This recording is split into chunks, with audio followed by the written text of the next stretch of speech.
بسم اللہ الرحمن الرحیم الف لام میم را تلک آیات الكتاب والذی انزل الیک من ربک الحق ولكن اکثر الناس لا یؤمنون اللہ الذی رفع السماوات بغیر عمد ترونها ثم استوى على العرش وسخر الشمس والقمر كل يجري لأجل مسمى يدبر الأمر يفصل الآيات لعلكم بلقاء ربكم توقنون وهو الذي مد الأرض وجعل فيها رواسي وأنهارا ومن كل الثمرات جعل فيها زوجين اثنين يغشي الليل النهار إن في ذلك لآيات لقوم يتفكرون صدق الله العظيم۔ آج ہم نے سورہ رعد پڑھی تراویح کے اندر، سورہ رعد کے بعد پھر آگے ہم نے سورہ ابراہیم، اس کے بعد سورہ حجر، اس کے بعد سورہ نحل۔ سورہ نحل ہم نے ختم نہیں کی ہے اور آخری پاؤ رہ گیا ہے، وہ انشاءاللہ کل پڑھیں گے۔ سورہ رعد اس کا خلاصہ یہ ہے کہ اس سورت کے اندر اللہ تعالیٰ ارشاد فرما رہے ہیں کہ جب آفتاب نبوت طلوع ہوتا ہے، اللہ نے رسول اللہ صلی اللہ علیہ وسلم کو رسول بنا کر مبعوث فرمایا اور آفتاب نبوت طلوع ہوا، تو بعض لوگ تو ایسے ہیں جو اس نور سے منور ہو گئے، اس نور سے، لائٹ سے انہوں نے فائدہ اٹھایا۔ اور وہ نور کیا ہے؟ وہ نور ہے ہدایت کا نور، وہ نور ہے قرآن کا نور جو رسول اللہ صلی اللہ علیہ وسلم اپنے ساتھ لے کر آئے۔ تو سورت کے ابتدا میں اللہ نے اس کا ذکر فرمایا کہ انسان کو سب سے زیادہ اس نور کی ضرورت ہے اور وہ نور قرآن کا نور ہے۔ الف لام میم را تلک آیات الکتاب، یہ کتاب کی آیات ہے۔ والذی انزل الیک من ربک الحق، اور جو کچھ آپ پر آپ کے رب کی طرف سے اترا یہ حق ہے۔ ولکن اکثر الناس لا یؤمنون، لیکن اکثر لوگ ایمان نہیں لاتے۔ تو اس سورت کے شروع میں اللہ تعالیٰ نے فرمایا انسان کی رہنمائی کے لیے قرآن کی ضرورت ہے، لائٹ کی ضرورت ہے، اور لائٹ قرآن کی لائٹ ہے۔ اس کے بعد ارشاد فرمایا کہ پھر دو قسم کے لوگ ہیں،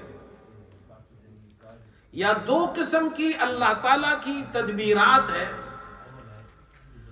اور یہ اللہ کی وہ تدبیر جو نظر آتی ہے ہمیں اس کو تو مانتے ہیں، لیکن جو تدبیر اللہ کی نظر نہیں آتی اس کو نہیں مانتے۔ تو مشرکین کا ذکر کیا کہ اللہ کی ان تدبیروں کو تو مانتے ہیں جو نظر آتی ہے، لیکن جو نظر نہیں آتی اس کو نہیں مانتے۔ تو رکوع نمبر آیت نمبر 2 اور 3 اور 4 میں اللہ کی ان تدبیروں کا ذکر کیا جو ہمیں نظر آتی ہے۔ مثلا اللہ الذی رفع السماوات بغیر عمد ترونها، اللہ نے آسمانوں کو بلند کیا ہے بغیر ستون کے۔ ہم دیکھتے ہیں دنیا میں آسمان ہے لیکن کوئی ستون نظر نہیں آتا، یہ ہمیں نظر آتی ہے یہ چیزیں۔ اگلی آیت میں فرمایا وَهُوَ الَّذِي مَدَّ الْأَرْضَ وَجَعَلَ فِيهَا رَوَاسِيَ وَأَنْهَارًا، زمین کو اللہ نے بچھا دیا، اس میں پہاڑ اللہ نے رکھے اور دریا بنائے۔ وَمِن كُلِّ الثَّمَرَاتِ جَعَلَ فِيهَا زَوْجَيْنِ اثْنَيْنِ، ہر پل کے اللہ تعالیٰ نے دو قسم کا ہر پل بنایا۔